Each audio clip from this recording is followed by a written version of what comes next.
Hello, fellow builders. Welcome back to the bench. Mediocre Molly here, ready to start a new year of model building mischief, mayhem, and regular old tomfoolery. Yeah, we're going to do that. But what are we going to get started with? Let's look.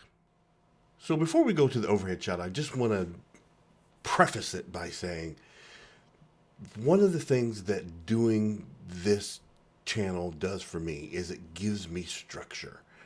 And I say that because I was having a little bit of builder's block, and I think the overhead shot kind of it's a visual representation of what builder's block looks like for me.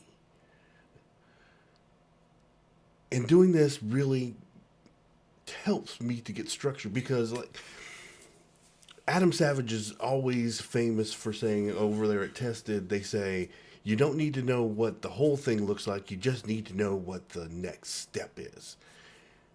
But builder's block even robs you of that. You don't even know what the first step is. You don't even know where to start. And I was having a little bit of problem with that. And this is what that looks like. So here's the mess. and as you can see, I'm just all over the place. I had a sewing project.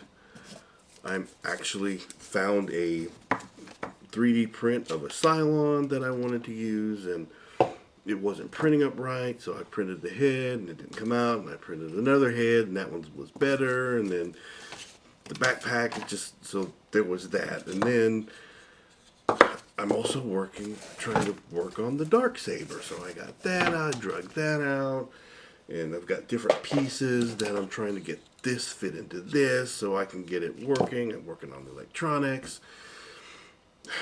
So that was a project. Yeah.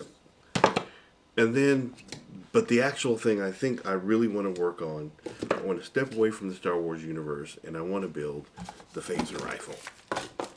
A couple years ago, when I won Model Prop of the Year at Wonderfest, this was my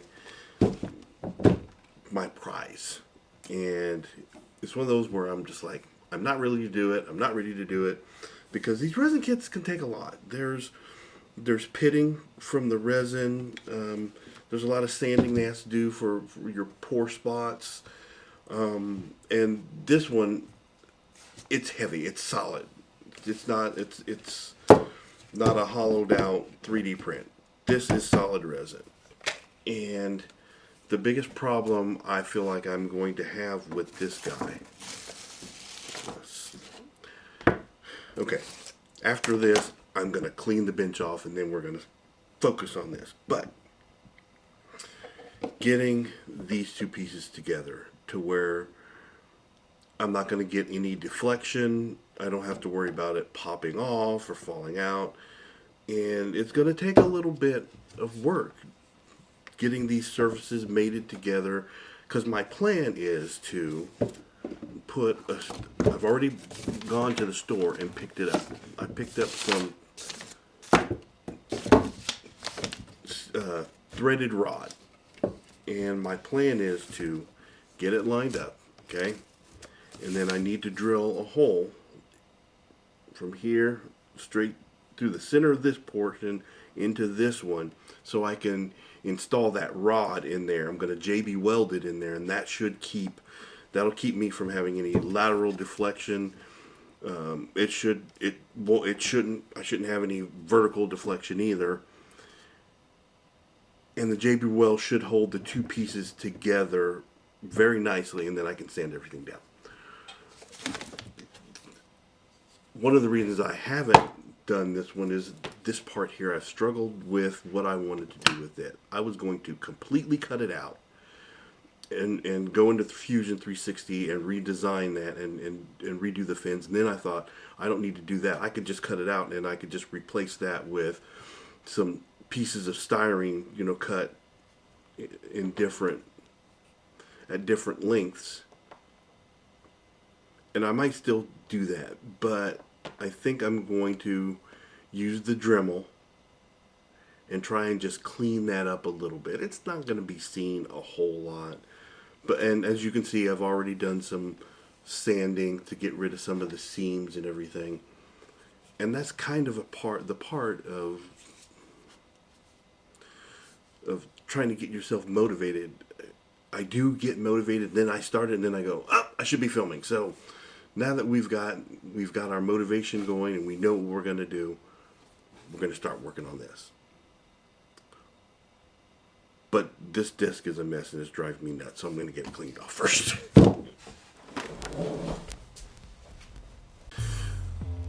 The thing that's been really, really vexing me on this is trying to make sure I can get this hole drilled straight that way, continue it into this one, but lining the two holes up. So what I've done is I took this piece of tape. This piece of tape matches here. It matches that shape. Figured out where I wanted to put my hole. And so now,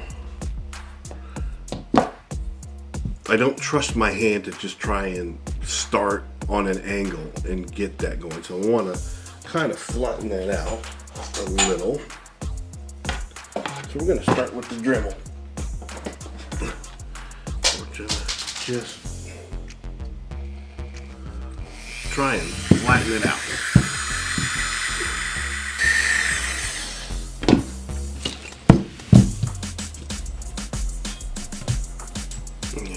So now I can get the drill and start with a smaller bit and okay, you'll see. We're going to work our way up to a 1/4 inch, but we're going to start with a smaller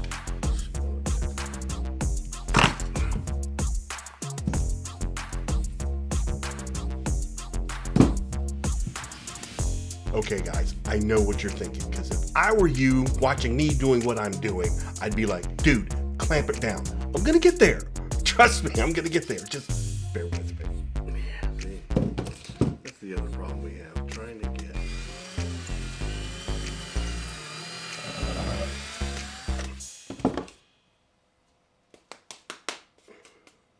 We did a longer drill bit. Fortunately, we have that. So it doesn't move. So the only variable I have to deal with is the drill. Got a longer drill bit. And that's as far as I need to go in back here. Alright, actually this kind of helps me in so much as this is what the threaded rod is going to look like.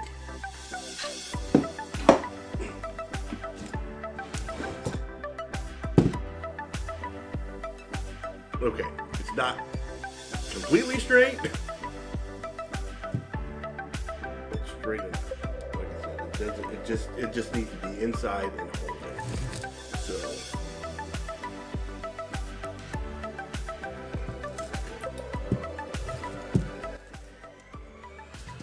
next step, we can take our, we should be able to peel our tape off of here.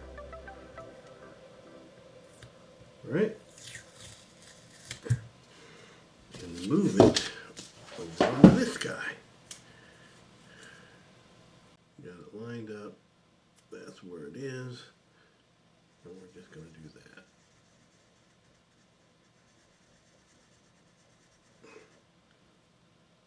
Okay. Due to some technical difficulties, the assembly of the two pieces did not get covered. But let me tell you what happened. Here it is. So the hole was drilled in this part and this part. I tried to test fit the rod, and at first I cut the rod a little bit too long, and so the pieces wouldn't come together and I had a little bit of a gap. All right. So I cut the threaded rod down, but the hole was at 1/4 inch and it fit the rod exactly. Well, that left no room for the JB weld. Had to go up to the next drill size. And I was just going to put the rod in this side and let it set and then put it in this side. but things just started happening real fast, and I'm like, I'm gonna go for it. We're just gonna go for it. We're just gonna go for it. It's got a 15-minute cure time.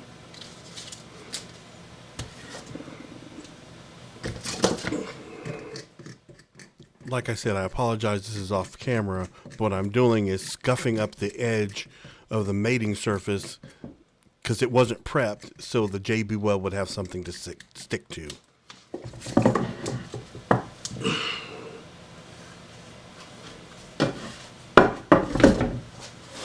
Okay, so now we're on the clock. And there was JB weld going everywhere except for in the hole like I wanted to. It was a whole flurry of activity. But at the end of the day, the two pieces are together. The gap is pretty much filled. It's filled and holding. So now we just need to kind of sand this down and start filling some pit holes. Now, the one thing I thought about doing before I put these two together was I wanted to work on this part here, because being shorter, I could clamp it into the vise and try and work on it. I can still do it. It's just a little bit more difficult. But right now, I guess sanding and pit hole filling is the name of the game. Pinhole filling. Okay, so the first challenge for this model was getting the two pieces together. Mission accomplished. The second challenge is definitely surface prep. The material is so shiny, my biggest concern is that the paint's not going to stick to it. If I just paint it over the shiny surface, it would just peel off eventually. The problem is my fingers are getting old and I don't like hand sanding, so I've got the detail sander out and it's just creating such a mess.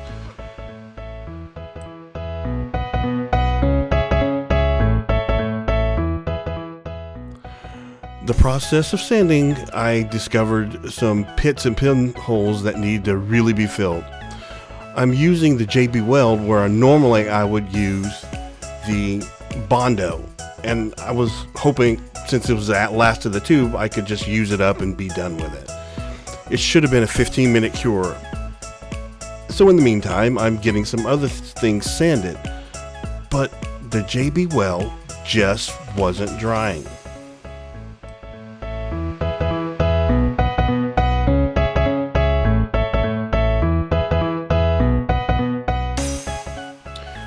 One of the models around here is use what you got. So I decided to use some of the sanding bits to help absorb into the JB Weld, and it sucked it right in. I think it's going to be just fine, although it's going to take a little bit more sanding to make it look a little bit better.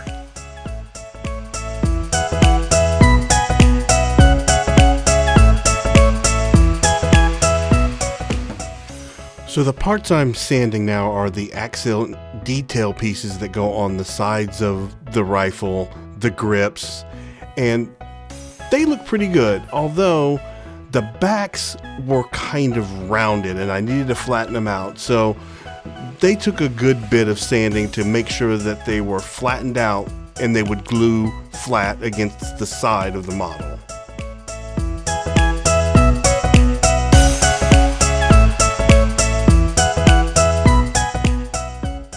Because the sanding process was throwing up so much dust, I decided these pieces needed a bath. Well, I know it's been a while, but we're back out in the shed. And here's why. I'm at the point with the phaser rifle that I want to put a primer coat on it. But it's too big to fit in the paint booth without, different parts. I could probably get the butt end in, the barrel in, and then I'd still have the middle section. And it just didn't make sense to try and do all that. So we're back out in the shed. So what we're doing is, another thing on this, is here's the bottom grip and it goes here. And what I want to do or what I have done, is I've taped off and cut out the area where that piece goes, because I'm going to glue it on later. But I just needed to come out here, and with the sanding too, this thing has been throwing off so much sanding trying to get it to a point where we can do what we need to do. The shed was the only logical option. So actually there are accent pieces that go here and here. So I'm going to go ahead and tape these off and cut, trim the tape for those. Then we'll get a coat of paint on this thing. I was trying to use a different color than what the part is as a primer. Since it's gray and I want it to go to a silver, we're going to prime it in white.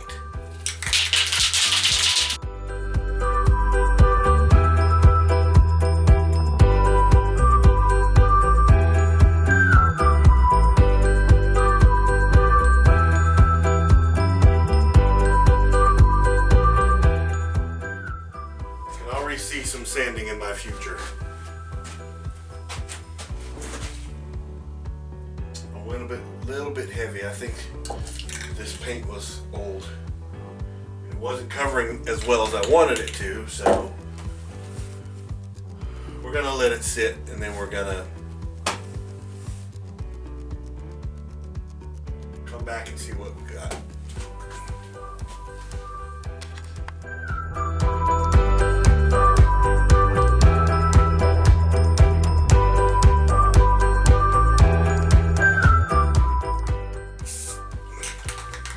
Okay, we're gonna call it good for right now. Second coat, I found a fresh can of flat white primer. Thing is, it's chilly out here in the shed. I do have a heater, and I've just shut the heater off, so hopefully we're gonna let the paint dry overnight, and it'll have kicked off before it gets too cool in here. So that's what we're gonna do. See what happens. And back here at the paint booth, I've already prepped the side pieces that go, well, on the sides. And my plan was to obviously paint them separately. Like I said, I taped off where they would go on the rifle, so it would have a nice, good, unpainted, primered attachment to the plastic when I went to do it. I want there to be a difference between the upper side rifle pieces and the hand grips. If you just look on the box, everything is either silver and black, but these are hand grips, so I want there to be some kind of grippiness, at least the sense of some grippiness to them. So what we're going to do is we're going to use Plasti Dip. We're going to try and use some Plasti Dip to paint these. And for all intents and purposes, for you it'll probably just look black, but that little bitty possible stickiness that you would have out of a grip might be there. And then we could use a semi-gloss or a metallic or something else for the other side accent pieces. So let's get a coat on here and see what it looks like.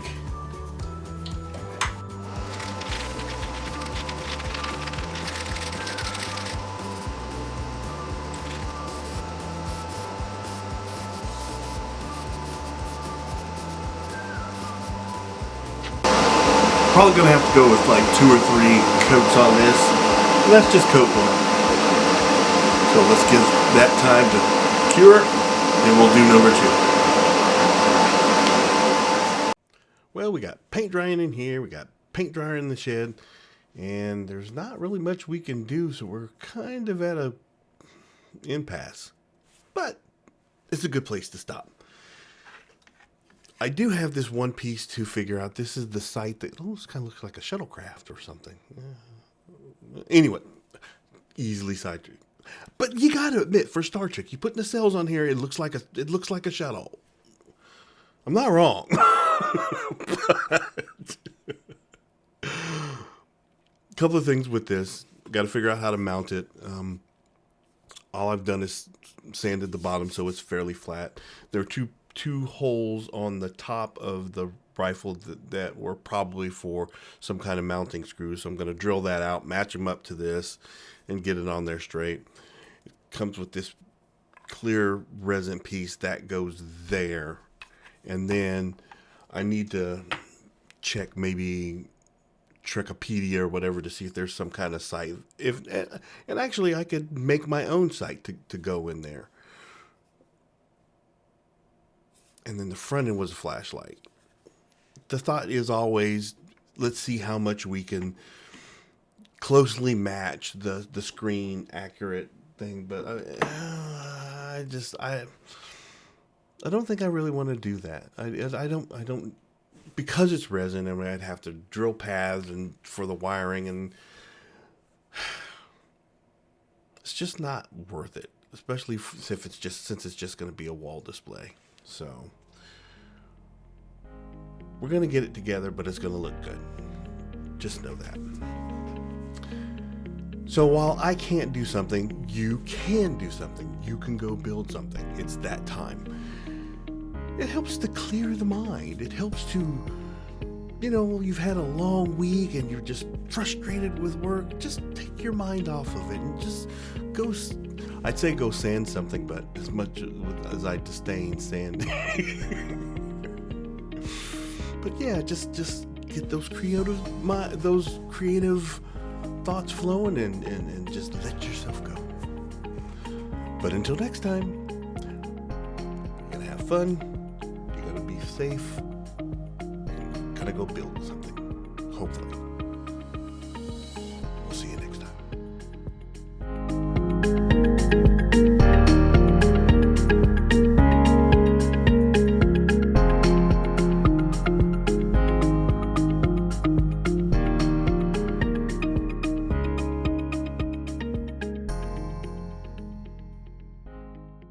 Pew pew pew pew pew pew pew pew pew pew.